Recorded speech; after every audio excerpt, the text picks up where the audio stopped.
झीरम घाटी कांड को लेकर सीएम ने केंद्र पर आरोप लगाया है। तथ्य को भारत सरकार छिपाना चाहती है और केंद्र को कई बार पत्र भी लिखा गया है, ये सीएम बघेल की तरफ से कहा गया। उन्होंने आगे भी कहा कि नंद कुमार और महेंद्र कर्मा को सुरक्षा क्यों नहीं दी गई, साजिशकर्ताओं को बचा रही है केंद्र सरकार। तो ये सीएम भूपेश बघेल की तरफ से बयान जारी हुआ है और झीरम घाटी को लेकर उन्होंने ये बयान दिया है। झीरम घाटी कांड जो 2013 में हुआ था और नक्सलियों ने जो कांग्रेस के काफिले पर हमला कर दिया था, उसमें नंद कुमार पटेल की जो मौत है वो हो गई थी, वो शहीद हो गए थे इसमें, और उसी को लेकर अब तक जांच जो है वो चल रही है। वहीं तथ्य को छिपाना चाहती है सरकार, भारत सरकार, ये सीएम बघेल की तरफ से कहा गया है।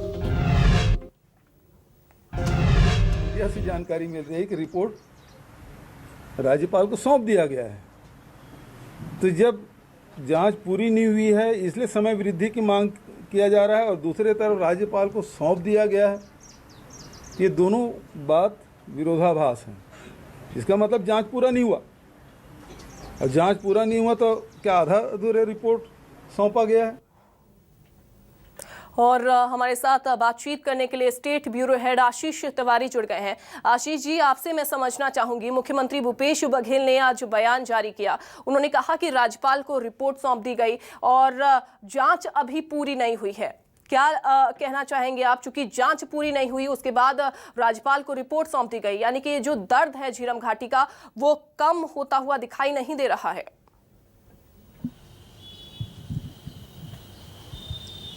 देखिए, मुख्यमंत्री भूपेश बघेल ने ये आरोप लगाया है कि जांच रिपोर्ट तैयार नहीं थी और किस रिपोर्ट को सौंप दिया गया है। ये पॉलिटिकल एलिगेशन भूपेश बघेल का है, लेकिन यहाँ पे महत्वपूर्ण पहलू ये है कि जब इस रिपोर्ट को राज्यपाल को सौंपा गया था उसके बाद से ही विवाद की स्थिति बढ़ती चली गई, क्योंकि एक जो नियमावली कहती है कि किसी भी न्यायिक जांच आयोग की रिपोर्ट विधानसभा के पटल पर पहले पेश की जाती है, राज्य सरकार को दी जाती है। लेकिन ये पहली मर्तबा देखने को मिला, ये प्रैक्टिस देखने को मिली कि राज्यपाल को सीधे न्यायिक जांच आयोग की रिपोर्ट सौंप दी गई, और इसे ही लेकर न केवल कांग्रेस बल्कि कांग्रेस सरकार हमलावर है। न्यायिक जांच आयोग की प्रक्रिया पर लगातार कांग्रेस सवाल उठा रही है। मुख्यमंत्री भूपेश बघेल ने केंद्र सरकार पर सीधे एक हमला बोला और कहा कि कहीं ना कहीं पूरी जांच को प्रभावित करने की कोशिश की जा रही है। न्यायिक जांच आयोग को तत्कालीन रमन सरकार ने फॉर्म किया था झीरम घाटी घटना के ठीक बाद।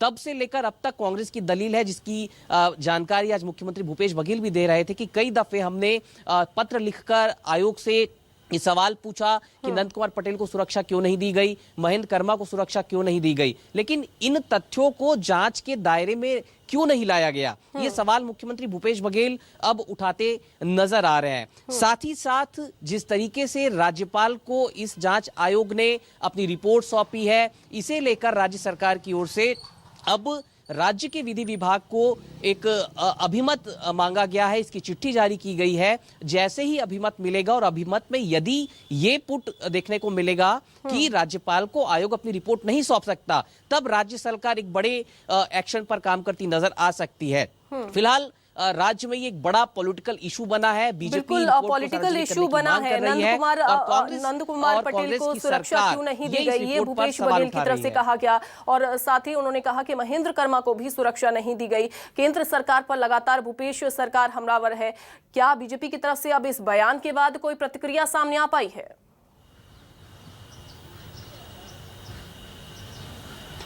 देखिए, फिलहाल बीजेपी की ओर से कोई रिएक्शन नहीं आया, लेकिन कल तक जब बीजेपी के नेताओं के बयान सामने आए हैं तो उन बयानों में लगातार इस बात को बीजेपी के नेता मुखर होकर कहते नजर आ रहे हैं कि रिपोर्ट में ऐसे कुछ तथ्य हैं जिसकी वजह से सरकार पशुपेश की स्थिति में है, कांग्रेस पार्टी पशुपेश की स्थिति में है। और बीजेपी के तमाम नेता, चाहे वो नेता प्रतिपक्ष धर्मलाल कौशिक हो, बीजेपी प्रदेश अध्यक्ष विष्णुदेव साय हो या दीगर नेता हो, वो तमाम नेता अब इस रिपोर्ट के सार्वजनिक किए जाने की मांग करते नजर आ रहे हैं। कुल मिलाकर झीरम घाटी को लेकर जिस तरीके से ये न्यायिक जांच आयोग की रिपोर्ट आई है, इसने राज्य में एक बड़ा राजनीतिक बवंडर ला दिया है, और उम्मीद यही की जा रही है कि जब इस रिपोर्ट के तथ्य, फैक्ट्स अनुशंसाएं आयोग की सतही तौर पर निकलकर बाहर आएंगी, तब जरूर कोई बड़ा पॉलिटिकल डिस्प्यूट राज्य के भीतर देखने को मिलेगा, जिसकी बानगी फिलहाल इस वक्त हम देख पा रहे हैं। बिल्कुल, लेकिन अगर बात की जाए, चूंकि लगातार केंद्र सरकार पर सवाल खड़े किए जा रहे हैं, वहीं बीजेपी राज्य सरकार पर आरोप लगा रही है कि तमाम कुछ ऐसी चीजें हैं जो कि सामने जो है स्पष्ट पेश नहीं हो पा रही हैं। सत्यता की जो मांग है वो बीजेपी की तरफ से की जा रही है। बहुत शुक्रिया आशीष जी हमारे साथ जुड़ने के लिए, बातचीत करने के लिए।